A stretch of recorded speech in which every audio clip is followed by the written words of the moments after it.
Assalamualaikum warahmatullahi wabarakatuh, para pemirsa YouTube dan teman-teman serta sahabat-sahabat sekalian. Alhamdulillahirabbil alamin. Pada kesempatan kali ini saya akan melakukan sebuah penyuluhan yang berkaitan dengan bulan Ramadan, di mana bulan Ramadan merupakan bulan solidaritas atau Syahrul Muasat. Sebelum saya membahas mengenai bulan Ramadan merupakan bulan solidaritas atau Syahrul Muasat, saya ingin mengucapkan terima kasih kepada teman-teman semuanya, sahabat-sahabat dimanapun kalian berada, yang telah mendukung channel ini dengan memberikan like, kemudian komen, serta sudah subscribe channel ini. Mudah-mudahan channel ini berkembang lebih baik dan terus memberikan manfaat kepada para pemirsa semuanya. Baik, saya akan menyampaikan judul yang berkaitan Syahrul Muasat atau bulan solidaritas ini karena insya Allah sebentar lagi kita akan memasuki bulan Ramadan, di mana ketika kita akan memasuki bulan Ramadan, salah satu persiapan yang perlu kita lakukan adalah memperbanyak ilmu atau tafakuh fiddin. Kita mendalami ilmu yang berkaitan dengan fikih atau berkaitan dengan segala hal yang berkaitan dengan puasa atau siam Ramadan.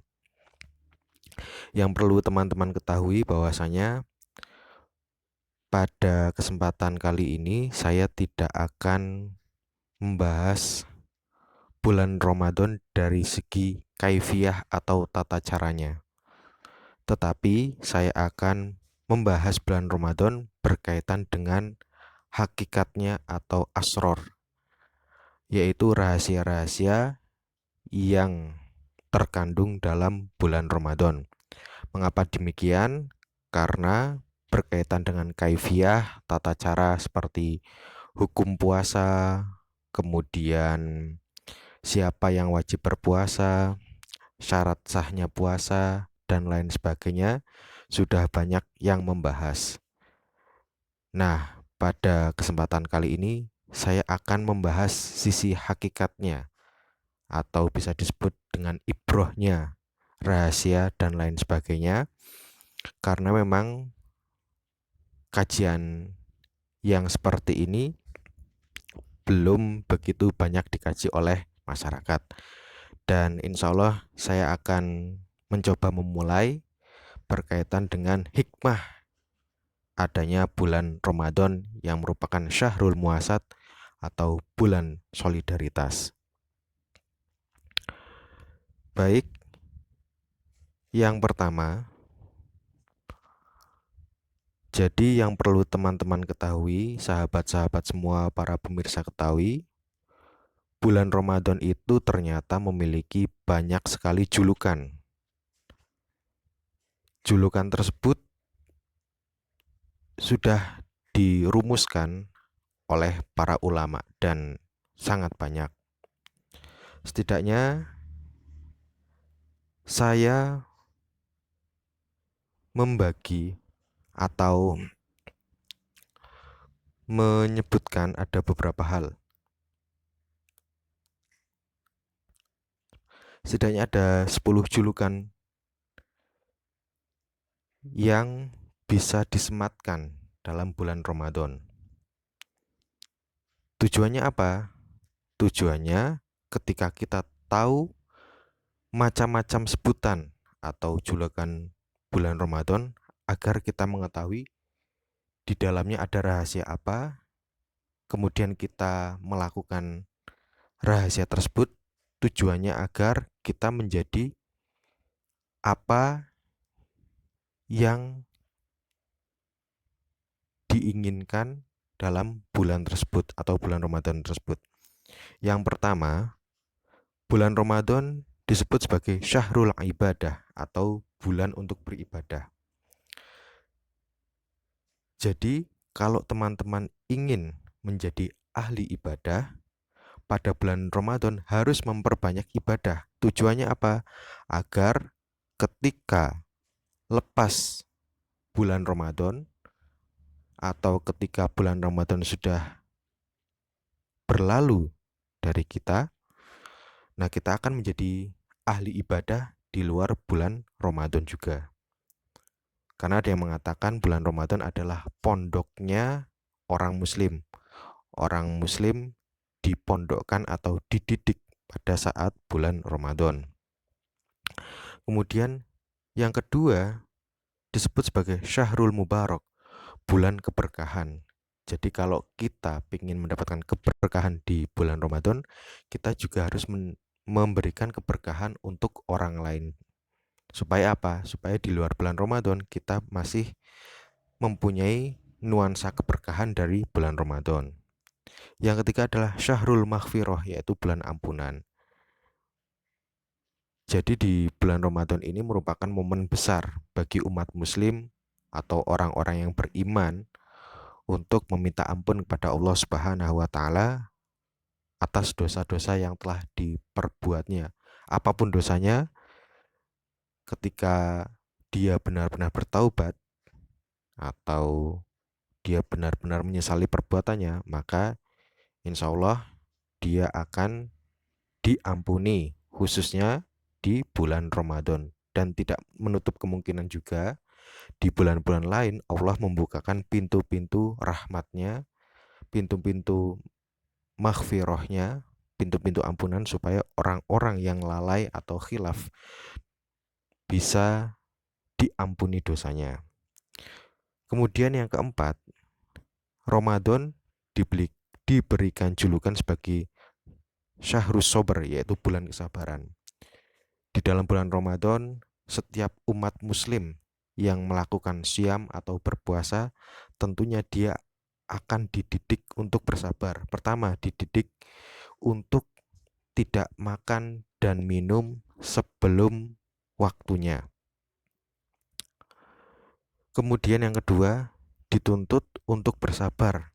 Kalau misalkan orang sudah menikah, tentunya akan bersabar di siang hari, tidak melakukan hubungan suami istri.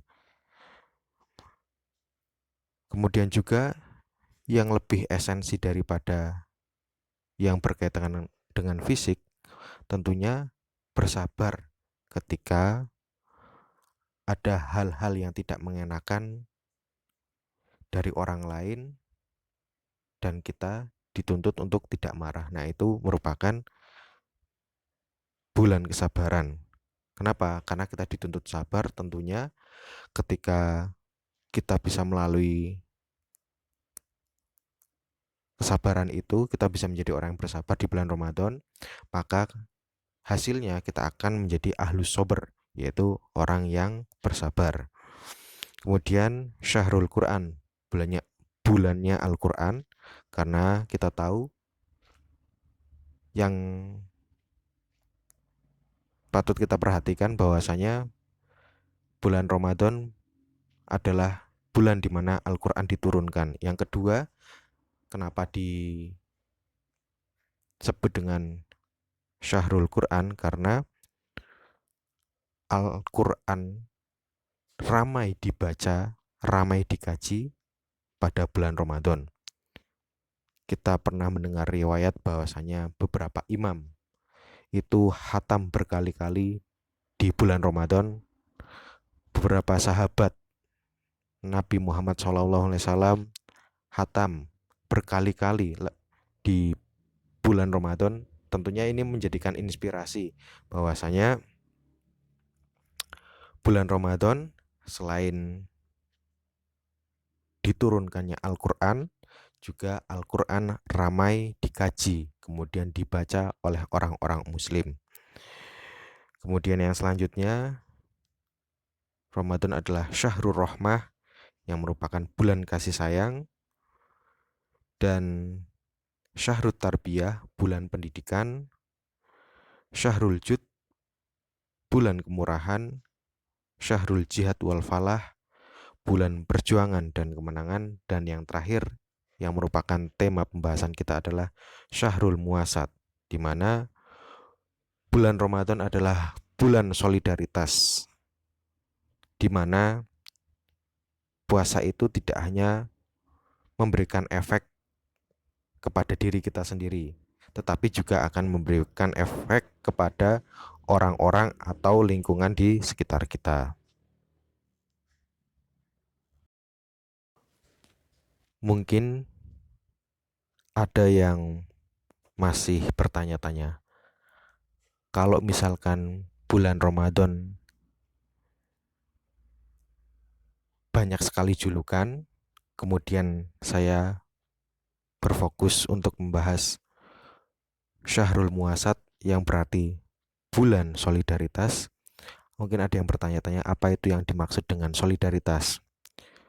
Tentunya saya akan mengacu kepada pengertian KBBI, di mana solidaritas adalah sifat atau perasaan solider, sifat satu rasa atau senasib dan sebagainya, perasaan setia kawan. Jadi yang namanya solidaritas itu adalah perasaan senasib dan sepenanggungan, di mana bulan Ramadan itu kita merasa senasib dan sepenanggungan.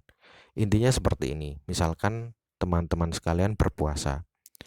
Puasa itu sesuai dengan dalilnya, ya ayyuhalladzina amanu kutiba alaikumusiyam kama kutiba alal ladzina min qablikum la'allakum tattaqun. Surat Al-Baqarah ayat 183. Nah, di sana dijelaskan, jadi orang-orang yang beriman itu diwajibkan untuk berpuasa sebagaimana orang-orang sebelum kita, sebelum kamu, dan lain sebagainya. Mudah-mudahan kalian menjadi orang-orang yang bertakwa. Nah, di sini kata-kata amanu yaitu siapa saja. Orang-orang yang wajib berpuasa atau melakukan siam, siapa saja. Orang yang ada di Indonesia, orang-orang yang ada di luar Indonesia, orang kaya atau orang miskin, semuanya sama di hadapan Allah Subhanahu wa taala. Artinya apa? Mereka adalah orang-orang yang senasib, orang-orang yang sepenanggungan. Tidak membedakan ras, suku, dan golongan. Ketika dia berislam dan beriman, maka diwajibkan untuk berpuasa. Nah, ini merupakan solid atau solidaritasnya di sini, sama-sama sepenanggungan atau sama-sama senasib. Bentuk-bentuk solidaritas itu nanti bisa kita lihat. Yang pertama, bentuk-bentuk solidaritas itu bisa yang pertama kita lihat dari sisi materi atau fisik. Yang pertama, kenapa bulan Ramadan dijuluki sebagai Syahrul Muasat atau bulan solidaritas? Karena yang pertama ya, di dalamnya terdapat kewajiban berzakat. Jadi kita mengenal zakat fitri. Di akhir Ramadan, setiap umat muslim wajib memberikan zakat, yaitu berupa zakat fitri, zakat yang wajib diberikan oleh orang Islam yang mampu kepada orang yang tidak mampu. Zakat ini nanti berupa makanan pokok yang sering dikonsumsi oleh orang-orang. Tergantung di negaranya apa. Kalau misalkan di Indonesia berarti zakatnya berupa beras, karena makanan pokok orang Indonesia adalah beras. Kalau di luar negeri misalkan ada orang yang sering makan gandum, maka zakat fitri atau zakat fitrahnya berupa gandum. Nah, ini pemberian dari orang yang mampu kepada orang yang tidak mampu merupakan bentuk solidaritas, di mana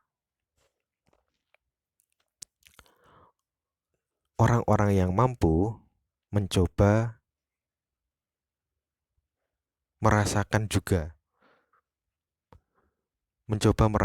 bagaimana sulitnya orang-orang yang tidak mampu, tidak mempunyai harta, kemudian karena tidak mempunyai harta diberikanlah harta. Nah, ini merupakan bentuk solidaritas orang yang mampu kepada orang yang tidak mampu. Itu yang pertama. Kemudian yang kedua, di dalam bulan Ramadan terdapat anjuran memberi makan kepada orang yang berbuka puasa. Nah, ini juga merupakan bentuk solidaritas, di mana orang yang berpuasa itu pada dasarnya itu merasakan lapar dan kepayahan yang luar biasa. Karena merasakan lapar, maka diperbolehkanlah untuk berbuka puasa.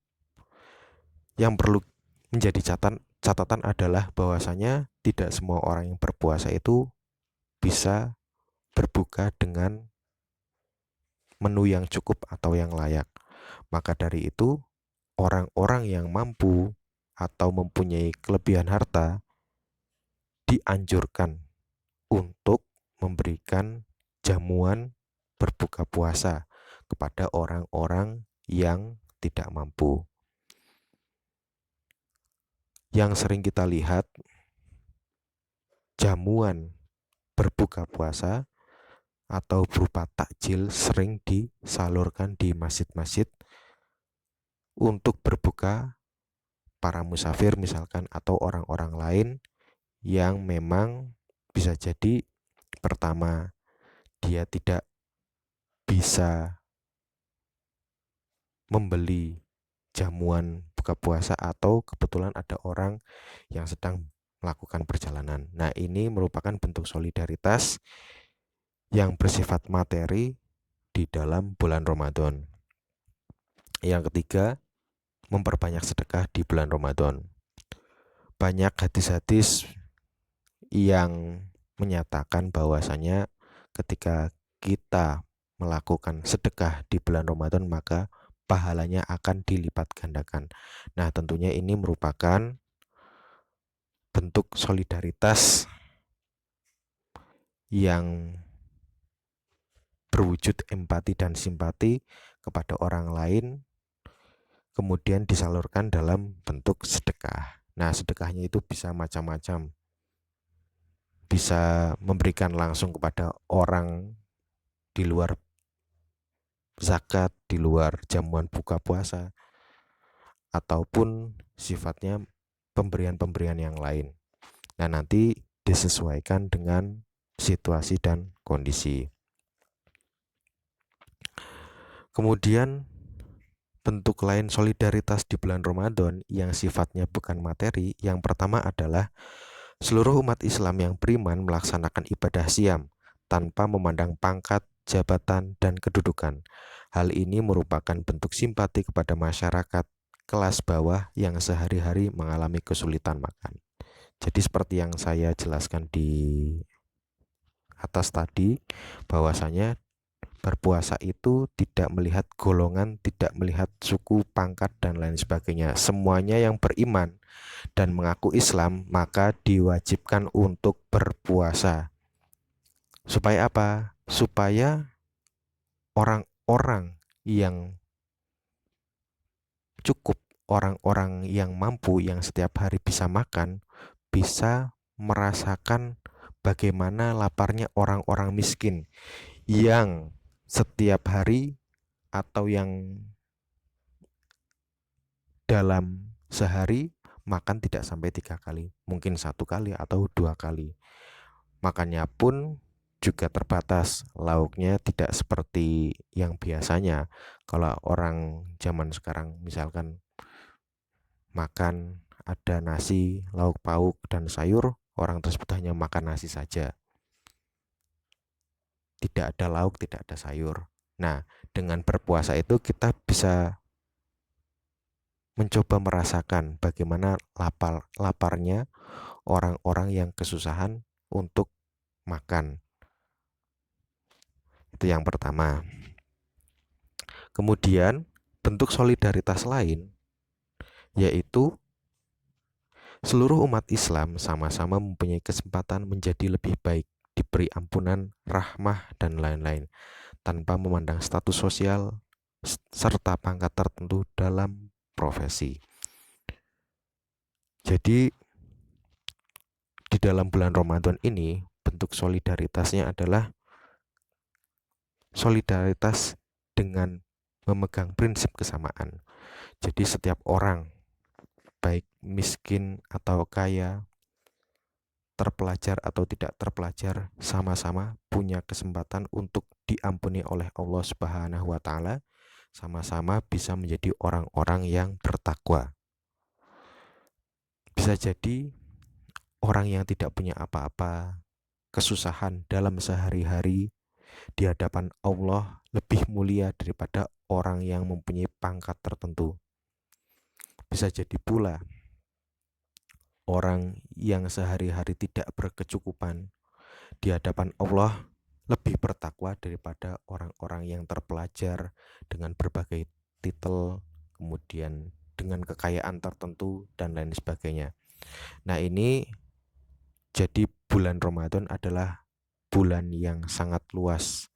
Artinya siapapun bisa memilikinya, siapapun bisa berlomba-lomba untuk menjadi orang-orang yang bertakwa tanpa memandang status, golongan, jabatan, dan lain sebagainya. Nah, itu titik tekan dari solidaritas. Semuanya sama di hadapan Allah Subhanahu wa taala. Ini sama seperti di masjid. Kalau ada orang sudah berada di masjid, maka dia harus meninggalkan pangkat dan jabatannya. Kenapa? Karena di dalam masjid semuanya sama di hadapan Allah Subhanahu wa taala. Sof yang pertama bebas. Siapapun yang cepat, siapapun yang datang lebih awal boleh menempati sof yang pertama. Apakah dia berprofesi sebagai buruh, petani, atau seorang guru dan lain sebagainya, semuanya berhak menempati sof pertama. Dan begitu pula orang-orang dengan pangkat tertentu bisa jadi dia menempati soft yang bukan soft pertama. Bebas, semuanya tidak harus misalkan soft pertama diisi oleh orang-orang intelektual, para sarjana dan lain sebagainya, tidak harus. Jadi soft pertama itu siapa yang bisa mencapai soft itu duluan, yang berangkat paling pertama, maka dia bisa menempati soft tersebut dan semuanya masih terbuka untuk semuanya.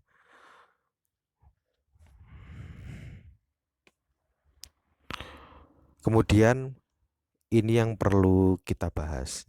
Jadi apa yang kita dapat ketika melaksanakan bentuk solidaritas di dalam bulan Ramadan yang merupakan Syahrul Muasat.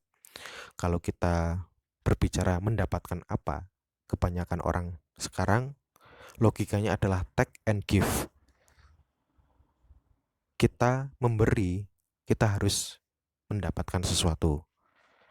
Dan kata-kata memberi materi harus berujung mendapatkan materi juga.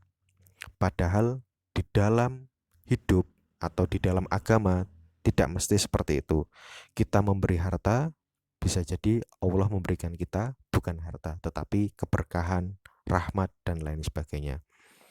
Nah, memang logika-logika materialisme memang cenderung menguat di era-era modern ini. Oleh karena itu memang kajian-kajian tentang agama memberikan pencerahan bahwasanya memberi itu tidak harus mendapatkan materi, itu memang perlu digalakan atau disosialisasikan lebih lanjut. Jadi ketika kita memberi itu tidak harus mendapatkan materi. Jadi ketika kita memberi, maka akan membentuk sifat dermawan yang peduli terhadap lingkungan sekitar. Jadi di dalam bulan Ramadan ini, ketika kita misalkan memberikan zakat, memberikan sedekah, memberikan jamuan kepada orang berbuka puasa, Allah bisa jadi tidak memberikan balasan yang berkaitan dengan materi. Kita menyumbang harta akan mendapatkan harta sekian. Tidak, kita menyumbang 1 juta akan dikasih 2 juta, belum tentu seperti itu. Tetapi Allah memberikan sebuah sifat bahwasanya ketika kita sering memberi, maka kita akan dibersihkan dari sifat kikir. Hati-hati kotor, hati kita yang kotor, yang mana mungkin ada titik-titik hitam, dengan kita bersedekah, dengan kita memberi, maka titik-titik hitam yang ada di hati kita akan dibersihkan dengan sumbangan atau sedekah dari harta-harta kita. Ibarat kata misalkan kita organ tubuh kita, apabila keringat tidak keluar dari tubuh kita, maka akan menyebabkan penyakit atau tubuh manusia akan sakit. Nah, sama dengan harta kita. Ketika harta kita tidak dikeluarkan, maka akan menimbulkan penyakit hati yang ada pada di dalam diri kita. Itu perumpamaannya. Atau mungkin perumpamaan yang lain, misalkan air seni. Air seni di dalam tubuh kita, kalau misalkan tidak pernah dikeluarkan, akan menimbulkan penyakit seperti batu ginjal dan lain sebagainya. Nah, ketika dikeluarkan, maka akan memberikan kesehatan kepada kita. Sama halnya dengan harta. Ketika kita memberikan harta, mengeluarkan harta sekian persen yang merupakan hak orang lain, maka kita akan dijauhi dari sifat-sifat bakhil, iri, dengki, dan sifat-sifat buruk lain yang dapat merusak hati kita. Kemudian yang kedua, tentunya ketika kita melaksanakan solidaritas di bulan Ramadan, kita akan mendapatkan rasa empati, simpati, dan kepekaan terhadap permasalahan sosial. Nah, nanti teman-teman bisa mengkaji lagi bedanya empati dengan simpati itu apa. Nah, yang saya ketahui kalau simpati itu perasaan simpati, perasaan merasakan penderitaan orang lain atau respect terhadap penderitaan orang lain, itu simpati. Kalau empati itu lebih kepada kita respect kepada permasalahan orang lain, kemudian juga mencarikan solusi terhadap orang lain. Jadi empati di sini nilainya atau value-nya lebih tinggi daripada simpati. Nah, ini yang akan kita dapatkan di bulan Ramadan. Misalkan saja ada orang yang sakit, kalau orang yang bersimpati tentu akan mengucapkan, saya turut bersedih, saya mendoakan agar kamu bisa segera sembuh. Itu dalam level simpati. Kalau empati lebih daripada itu, dia akan berani untuk membantunya. Ketika orang yang sakit mengalami kesulitan dalam materi, dia akan membantu menyisihkan hartanya, mencarikan solusinya agar dia bisa sembuh dari rasa sakitnya. Dia membantu untuk membiayai perawatannya dan lain sebagainya. Nah, itulah sifat-sifat yang didapat ketika melaksanakan solidaritas di bulan Ramadan.